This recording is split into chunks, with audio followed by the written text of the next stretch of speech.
समुद्राचं पाणी आता पिण्यायोग्य होणार आहे। महापालिकेच्या निक्षारीकरण प्रकल्पाला मान्यता मिळाली आहे आणि या प्रकल्पाला CRZ प्राधिकरणानं मंजुरी दिली आहे। आता प्रतीक्षा केंद्रीय पर्यावरण मंत्रालयाच्या मंजुरीची आहे। डिसेंबर 2029 पर्यंत हा प्रकल्प पूर्ण करण्याचं उद्दिष्ट असणार आहे। समुद्राच्या पाण्यापासून गोडं अर्थात पिण्यायोग्य पाणी मिळवण्याच्या मुंबई महापालिकेच्या या प्रकल्पाला सागरी किनारा क्षेत्र व्यवस्थापन प्राधिकरणानं मंजुरी दिलेली आहे आणि या प्रकल्पाला केवळ केंद्र सरकारच्या पर्यावरण, वन आणि जलवायू परिवर्तन मंत्रालय विभागाच्या मंजुरीची आता प्रतीक्षा आहे। हा प्रकल्प डिसेंबर 2029 पर्यंत पूर्ण करण्याचं उद्दिष्ट ठेवण्यात आलंय।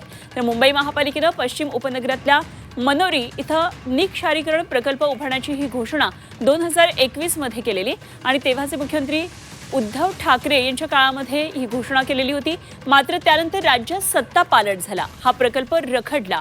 डिसेंबर 2023 मध्ये या प्रकल्पासाठी निविदा मागवण्यात आल्या होत्या आणि गेली 4 वर्ष केवळ निविदा, पुनर्निविदा, मुदतवाढ यामुळे हा प्रकल्प पुढे सरकत नव्हता। आता या प्रकल्पातले बहुतेक सर्व अडथळे दूर झालेले आहेत आणि नुकत्याच झालेल्या सागरी किनारा क्षेत्र व्यवस्थापन प्राधिकरणाच्या बैठकीमध्ये या प्रकल्पाला मंजुरी देण्यात आल्याची माहिती अतिरिक्त आयुक्त अभिजित बांगर यांनी दिली आहे। तर या प्रकल्पाची शिफारस आता काही अटी शर्तींच्या अधीन राहून केंद्र सरकारच्या पर्यावरण, वन व जलवायू परिवर्तन मंत्रालय विभागाकडे करण्यात येईल। या विभागाची परवानगी मिळाल्यानंतर लवकरच हे काम सुरू होण्याची शक्यता आहे।